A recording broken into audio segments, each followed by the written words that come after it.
Salamin sa kultura, pinapapatuloy maligit at ang magsinadya. Dalaro ito, kung natuturo. Anwa, kalamay festival, salamin sa ang magsinadya.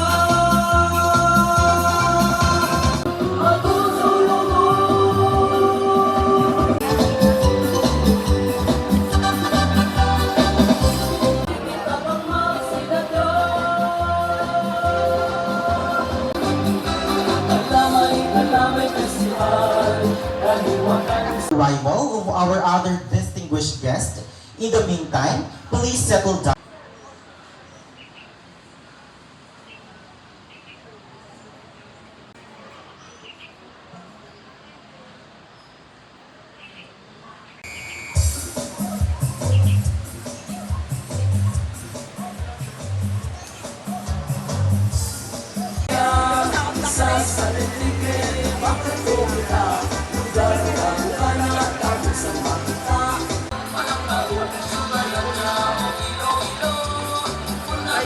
That's Sugarland.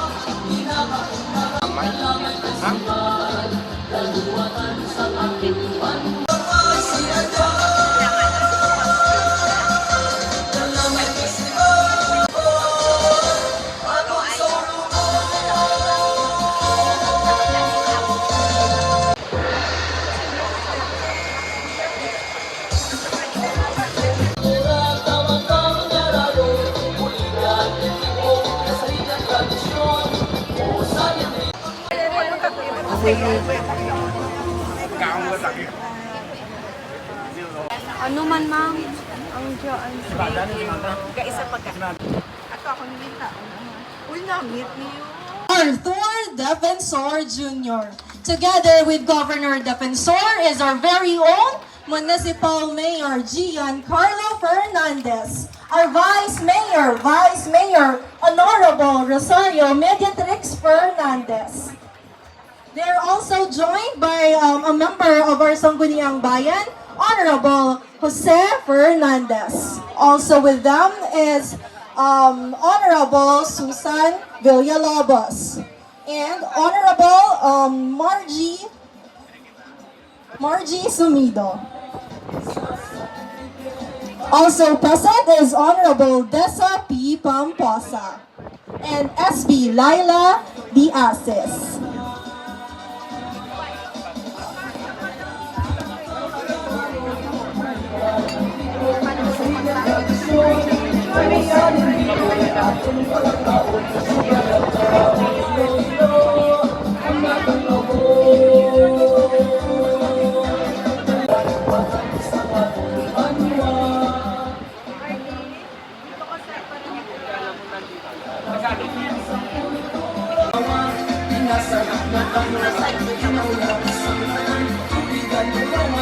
To begin, we request everyone to please take the respective seats. Gather to mark not just one, but two significant milestones for our community. On one hand, we celebrate the Family and Youth Development Center, a project funded by the province of Iloilo through the Provincial Population Office. The Department of Health. Today's gathering represents the power of partnership between our local government, the province of Sevilla, And I am John Paul Goto. and we will be your hosts for today. Welcome, reforms. For the development, empowerment, and welfare of our families and youth. And feel the presence of the Lord. In the name of the Father, and of the Son, and of the Holy Spirit. Amen. Heavenly Father, we come before you today with hearts filled with thanksgiving as we mark the beginning of this noble project, the construction of Family and Youth Development Center and Birthing Facility. Lord, we thank you for the vision and dedication that brought us to this moment. May this place soon rise as a beacon of care, guidance, and compassion for families, mothers, and youth in our community. Bless the hands that will build, the minds that will plan, and the leaders who will guide this project. Grant wisdom, unity, and strength to all of who are part of this endeavor. That every stone laid may reflect our shared commitment to nurturing life and fostering growth. We pray for the families and youth who will be find support here, and for the mothers and the children who will be cared for within these walls. May the center stand as testament to your love, protection, and provision. Lord, continue to guide us as steward of this mission. May we always serve with humility, compassion, and dedication to the welfare of our people. We entrust this project to you, O God, knowing that with your blessings, it will flourish and bring lasting impact to generations to come. In Jesus' name we pray, Amen. In the name of the Father, and of the Son, and of the Holy Spirit, Amen. A round of applause, please.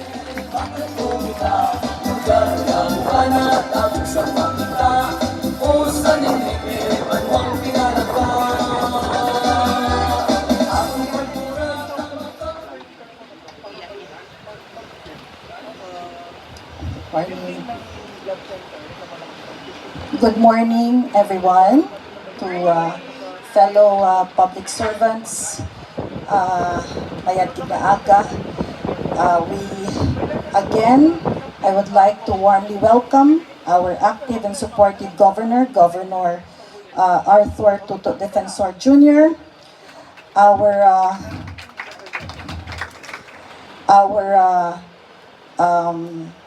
Department of Health Regional Director, Western Visayas, Dr. Marwin D. Belio. Welcome, sir.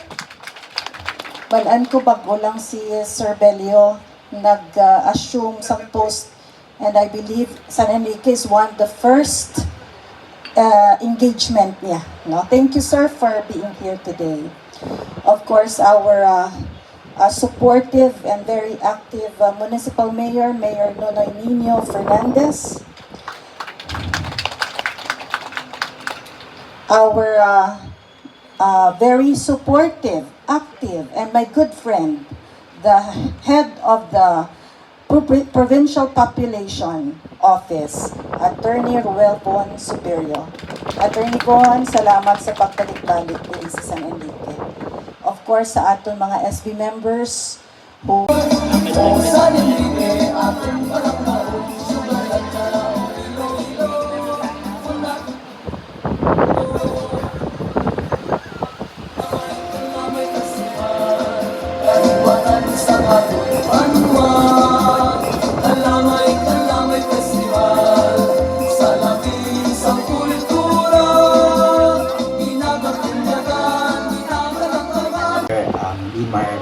Sir. Mayor Joe, for the former Mayor Joe and SB, mga SBs natin, SB Desa, SB Susan, SB Julius, SB Laila, SB Margie, kag ang ABC President, Sir Vic Pablico. Ang aton mga DOH family, ang Population Office family, ang aton mga BSPOs, department heads of this municipality, mayong aga sa tanan. Today, we will be witnessing not only the laying of the capsules and the breaking of the grounds, but we are laying the foundation for a stronger family, the empowered youth, and a community-driven for a common vision for the future. The Family and Youth Development Center is a two-story flagship infrastructure project of the Iloilo Provincial Government, anchored on our social justice agenda and guided by our development mantra, More Progress Iloilo, or a movement for a robust, progressive, globally competitive, and resilient province of Iloilo. Ini naga-embody sang aton commitment for inclusive development. Sa diin, no family, no youth, or no community should be left behind. Our FYDC is our innovative and strategic intervention that strengthens the implementation of our responsible parenthood and adolescent health and youth development programs sa probinsya sang Iloilo, pinaagi sa aton opisina ang Provincial Population Office. Ini nga pasilidad, isa kadako nga tikang, agud ma-establishar naton ang isa ka permanente kag efficient na sentro nga magasuporta sa tayuyon sa mga programa on population and development programs kag mga activities para sa aton mga pamilya kag kabataan. Para sa tanan nga local government units, ilabi na diri sa Banwa sang San Enrique under the able leadership of your Mayor Nino, with the full support sa Sangguniang Bayan sa pagpanguna ni Vice Mayor Trixie Fernandez kag suporta sang Sangguniang Bayan sang San Enrique, ang mga aton mga barangay officials, the municipal and barangay functionaries. Ini ang duwa ka andana nga building pagagamiton bilang venue sang aton pre-marriage and counseling sessions na giniobra sang aton population office, your municipal health office, your MSWDO. Maging training center man ini para sa aton youth leadership, adolescent health kag youth development programs, mga aktibidades naton sa population and development programs, opisina sang aton population officer nga ginassign giya sa inyong mga banwa, kag teleponan o kon meeting place ang aton mga dedikado nga mga BSPOs giya sa San Enrique. Ang second floor sini pagatugyan naton sa inyo LGU para mangin opisina sang aton local youth development office kag sangguniang kabataan. We would like to acknowledge the presence of board member Isara Aldeguer, ang aton SK Federation President. Board Sara ang amoy niyang counterpart niya sa aton diri sa Banwa nga mangin opisina sang aton sangguniang kabataan. That's why I've said this will also be utilized as the session hall sang aton sangguniang kabataan. Pinaagi sining inisyatibo ang Iloilo Provincial Government sa pinaagi sa aton mapisan kag matinatapon nga Governor Toto in partnership and in collaboration with the Sangguniang Kabataan and your municipality. We aim to strengthen our network and intensify our collaborative efforts in addressing gaps and promoting the development, welfare, and empowerment of the families of youth, not only in your municipality, but also in the entire province of Iloilo. Sa Subong, you already have 31 family and youth development centers sa bilog nga probinsya sang Iloilo.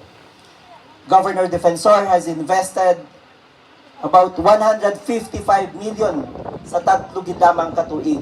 Actually, nauna ini-identify ang inyong Banwa, si Mayor Trixie, sang mayor pa siya. Unahon kita ni galing ginapangitaan kita sang location. Subong pa lang nakakita si Mayor Nino kapag hamtanahan sining Family and Youth Development Center. That's why subong pa lang naton na naalokar ang pundo para diri. Ining proyekto naton subong, isa lamang kapamatuod kung ano kamo kapalangga sang aton gobernador nga mga San Enriquenhon. Ginabalik lamang ni Governor Defensor ang inyo pagsalig kag pagpalangga sa inya. Pinaagi sang isa ka matinlo, husto nga pagpanguna kag proyekto nga nagahatag na direkta nga benepisyo sa aton mga pumuluyo. Pamatuod ini ang probinsya sang Iloilo sa idalom sang aton leader nga may pagdumalahan nga good governance as a standard kay nagatanyag nga sang dekalidad nga serbisyo sa pagtanyag sa mga proyekto sa aton mga kabanwahanan kag kabaranggayan. Kung madumduman ninyo, we have few months ago ginanagurahan ng aton teen center sa isa ka barangay sa Dominador Abang Amoy na kung may ara kita nga teen center sa aton mga eskwelahan, this will be the counterpart sa aton out of school youth na pagagamiton para sa youth programs. With that, ginapasalamatan ginamon si Mayor Nino, si Mayor Trixie, ang aton mga sangguniang bayan, kag inyong mga opisyales. Sa inyo padayon nga pagsakdag kag suporta sa mga programa kag aktibidades nga aton nga ginakaskade giya sa inyo banwa. Ini tanan para sa kaayuhan sang aton kabataan kag sa pamilyang sang irikenhon, agud sila maging responsable nga kabataan later on kag maging partner naton kag they will be good citizens of this country and our partners in nation building. Idat, madamo nga salamat kag maayong aga sa tanan. Round of applause, please.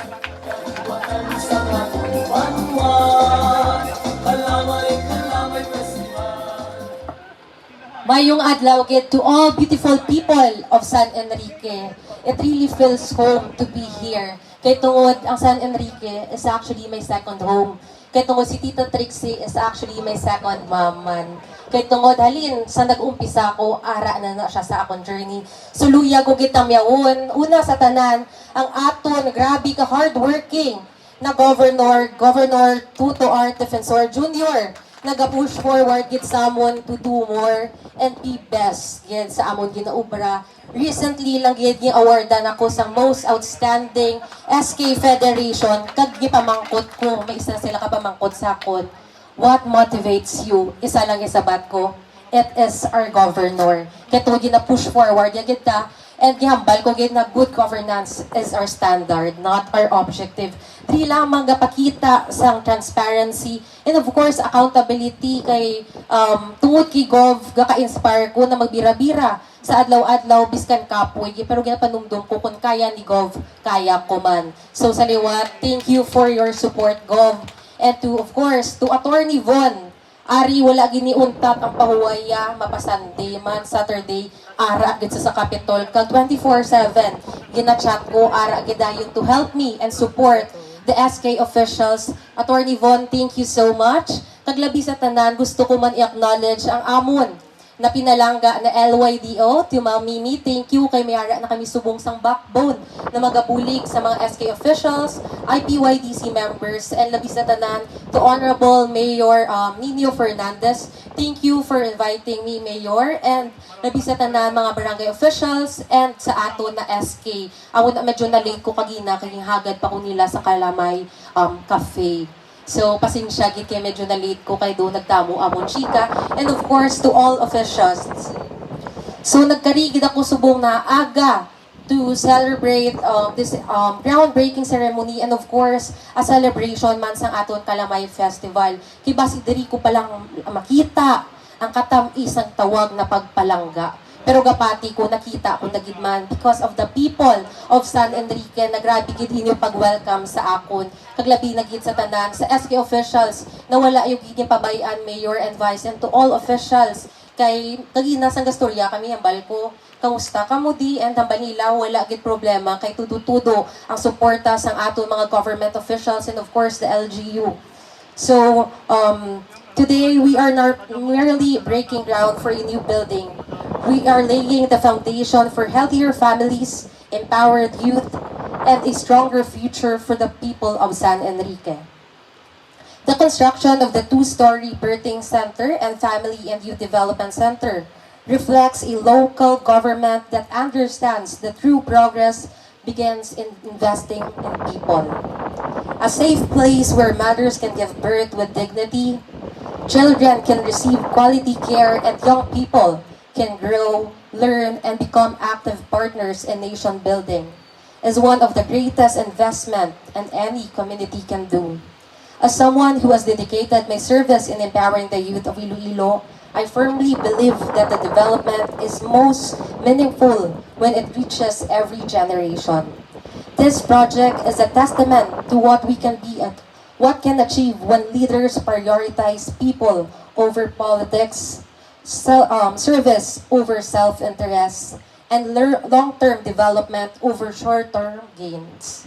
As we celebrate the Calamay Festival and the founding anniversary of San Enrique, may today's groundbreaking remind us that the sweetest legacy we can give is not the buildings we construct, but the lives we uplift, the families we strengthen, and the hope we build for every mother and every child, and every young person. Long after the sweetness of today's celebration has passed, may the impact of this milestone continue to inspire generations to come. Kagasubong lamang nagpasaman kita sa ordinansa na magasuporta sa aton mga young farmers kay as of now, may aragid kita problema kay to ang average age ta for farming is around 57 to 60 years old. Amo na ginatingwaan kinamon sa sanggunian panalawigan, kaupod ko si Vice Gov na ginapalabot yaman ang iya na pag-congratulate kag pagtamyaw sa tagsa sa mga taga San Enrique.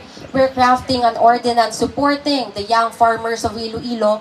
And labi sa tanan, recently lang nag-speech man ko about sa aton na school safety, and of course recently lang grabe kataas aton na number ga-increase sa mga bullying. I think Iloilo province is number 3. And amo na nagabakas gid kag himakas ako na mapangitaan tayong solusyon. And with this facility, hopefully we could utilize this to make impactful programs and initiatives. Kag we could not do it alone. Amo na kalanglan gid namon ang mga kabataan kag kita tanan para sa probinsya sa Iloilo. So hopefully magbuligay lang kita para sa mayo na progreso kag maayo man nabuwas damlag sang aton na probinsya. And again, thank you so much for inviting me, Mayor, and of course to GovGid. Wala gid akon untat na pagpasalamat kay without you we are nothing here man sa probinsya. Thank you for guiding this province to a beautiful one. And miskan matapos man akong termino, hopefully you will live a legacy of purpose and impactful programs. So sa liwat, madamo gid na salamat kag mabuhay ang San Enrique. And to God be the glory. Thank you for that meaningful message, Honorable Javier. Again,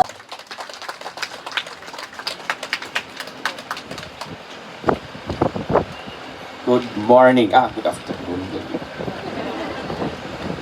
And first, let us welcome our new Regional Director of the Department, Director Bello. You are very welcome here. Region 6, and you will like Iloilo. Magugustuhan mo ang probinsya namin at yung mga tao namin dito. And thank you very much for coming over. Because not only because of the birthing and the HSRP, you will be part of a very important program na uuwi dito sa aming Family and Youth Development Center. And by the way, thank you very much ang collaboration natin with the HSRP. You know that ang Iloilo, ang probinsya natin, yung pinakamalaking grant sa HSRP, 1 billion sa kabuan. That is the highest in the country. Birthing center ng munisipyo, upgrading of our hospitals, maraming component yung programa na yan. And last year we attended an event in Clark for this. Tayo ang pinakamalaking grant. Tama, RD, no? Iloilo is the biggest grant in the whole country. And malaking bagay yan sa health sector natin. And also, we are happy that ang collaboration natin with the DOH is very good. We've been working well with the department. And palakpakan natin our new regional director. RD, what is your nickname? RD, anong nickname mo? Mar. Si RD Mar. And, again, we have the Family and Youth Development Center. Ito uwi ang programa natin on population development. Dito ang Family Development Council, di ba? We have the Family Development Council, is that correct? And the Youth Development Council. And we have the Sangguniang Kabataan here. Because ang Sangguniang Kabataan is very important to us. We have Board Member Ira, RSK Federation Chairman sa province. Dito uwi yun. So, we have this let me introduce you, RD, because we have Prime program for the resilience of Iloilo in mind and emotion. That is our mental health and psychosocial interventions program for social resilience. Yan ang programa ng mental health and psychosocial. Right now, ongoing is we have a helpline, 24-hour helpline. We can do counseling and case referral. And this program, Prime, is a convergence. We are about to relaunch this. Tinatapos na lang natin yung the second executive order of Prime. So, ang pangalan is the Program for the Resilience of Iloilo in Mind and Emotion for More Progress. Mental health and psychosocial interventions towards para sa bagong Pilipinas. We are totally aligned with the initiatives of the national government. And what we intend to do is to address a very important concern. Alam mo yung just recently, may typhoon Inday. You know that may isa tayong casualty. Malaking bagay na yun, ha? Kasi dapat zero. May isang casualty kami na natakpan ng landslide. Isang senior citizen na hindi nakalabas agad ng bahay. And that is a very big concern. But, kung titingnan mo ang data ng suicide, 70 a year. Siguro average yun. Do you have the exact figure, Sheila? Wala. Sheila, palakparan Sheila is our local youth development officer and Attorney Von is our population officer. So around 70 a year. Malaking bagay yun. Yan ang disaster. Yan ang totoong disaster. And because our program is a convergence at ang Youth Development Center, this connects to our teen center in the public schools. We have a teen center in the public school. We also have a building there. Nandyan ang population development programs and other youth programs na. What you want to do, together with DOH, I know that you already have a program. And we want to align and we want to work with you. Kasi, we want to design a module for social media management and handling. Kasi pag tinatanong mo, ang mga suicide natin, laging umuwi sa social media. Because ang kabataan natin, they cannot handle it. You know that the social media, our government and our laws are not prepared for it. Kaya kahit ano yung social media, kahit ano pwede mo sabihin, hindi mo kailangan sabihin kung sino ka. Kahit sino pwede mong siraan. At walang accountability, walang responsibility. We want to address that. So we want to address a module for social media handling and management na dadalhin natin sa eskwelahan. Together with especially the Department of Health. We want to do it with you, Director, the Department of Social Welfare, the Population Office, the PNP, and of course the DepEd. POPCOM. We can do it, because we are implementing a career guidance and counseling module in our public schools. We designed it together with the University of the Philippines, the DepEd, and the province. This one, we want to do it with the Department of Health and all other partners. Pupunta natin sa eskwelahan. We want to work with DepEd and tuturo natin sa mga estudyante yung handling ng social media. Fake news, bullying, bashing. And we want to do it with the PNP and the Integrated Bar of the Philippines and the Legal Office of France. Kasi dapat, masasabi natin sa mga high school na kung may problema kayo, ang pulis natin ay tutulong. Kami rin. Bigyan namin ng abogado para lang may masasandalan sila. Kasi ang high school, kapag nabully mo yan, wala na, helpless yan eh. But they should know na sa totoo lang, may recourse kayo. Police at kami. That's what we want to do sa eskwelahan and sa community din. Ang counterpart niya ang FYCT. And we have been working with the DICT. When we launched the program, ang gusto natin na ituturo sa magulang. This one we will do is with oral health and also SK. Na ang magulang dapat you will be able to limit ang access sa social media.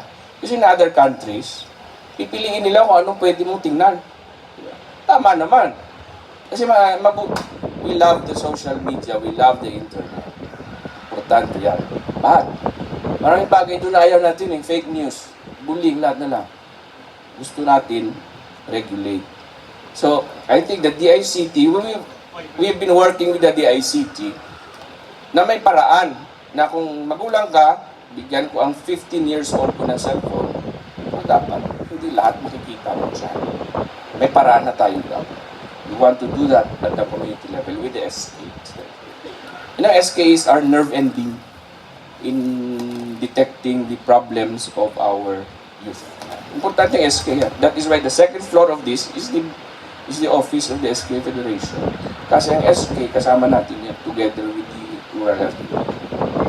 So we will have a social media management program dito, and it will connect to the teen center, Mayor, sa ating mga public schools. So Prime is not a new program, except that it has a new feature. And we'll do it. Importante, Mayor. So, we need the help of Mayor Nino, Vice Mayor Tixie, and our council. Because baka may legislation component in siya.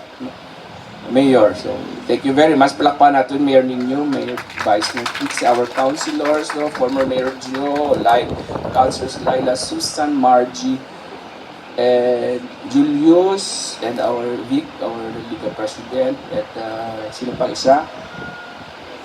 Si Desa. Base may legislation component na siya sa uli. It depends on you, di ba? Because you can add your own program here. But for us, we want to converge and connect with the Department of Health and the national government agencies. And the next thing we want to do is to design the module already. Kung anong meron di director sa DOH, we're happy to have that and work with you. Diba? Basta in practical terms, dalhin natin sa public school ang trabaho natin. Tulungan natin ang DepEd manage ng social media para sa mga bata natin. So, yan ang importante. We'll do that under Prime. Dito yan uuwi sa FYCD, sa community component natin. So, two components, public schools and the community. Maybe, next week or we can have a launching of Prime. And we're happy to work with the Department of Health. Kasi alam ko, RD, meron na di ba? Meron ng mental health program. Actually, ang police meron. Meron ng police, Meron ang police program, PNP as a program on suicide. So, ipunin natin sila lahat. Let's combine everything. Working with the SK. Ang SK is very important. SK is a very important in detecting the problems of the... Kasi ang importante, ang problema sa youth, ang challenge sa problema sa youth ay hindi natin alam kasi hindi sila nagsasabi. Hindi sila nagsasabi. Ang makakaalam nandiyan, yung kasama mo rin. So, kaya dapat, hahanapan natin sila para matulungan natin sila. So, we'll do that together. So again, thank you very much, Mayor, for taking care of our project. And we look forward to more collaborations with the Department of Health and the rest of our parties. Salamat kag maayong aga sa inyo tara. Rebuilding of the Family and Youth Development Center and the San Enrique Birthing Facility. This event is held this July 16, 2026 in the municipality of San Enrique. Tradisyon o San Enrique at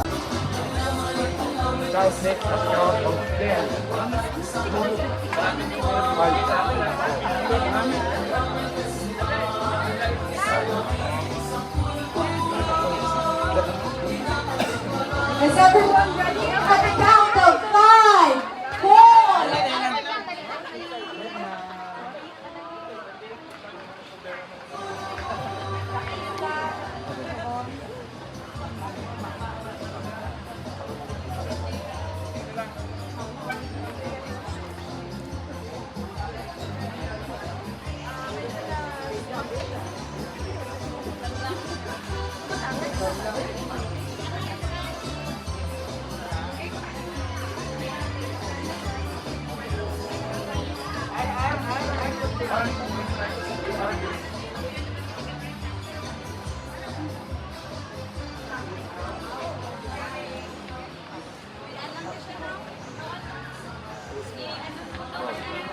Okay, everyone ready? At a count of 5, 4, 3, 2, 1.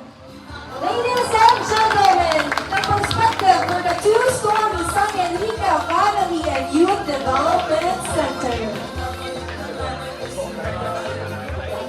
May we request all the guests to proceed in our grand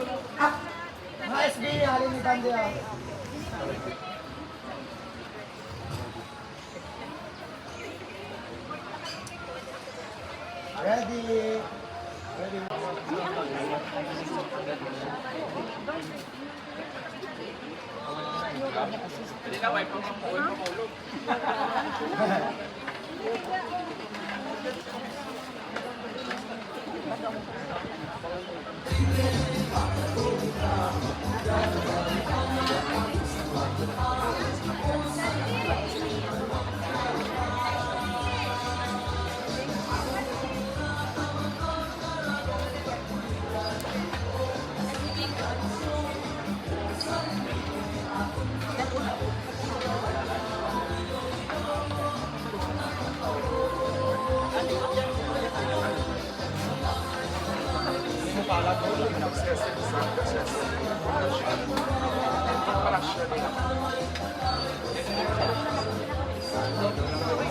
Dalian niyo. Anita.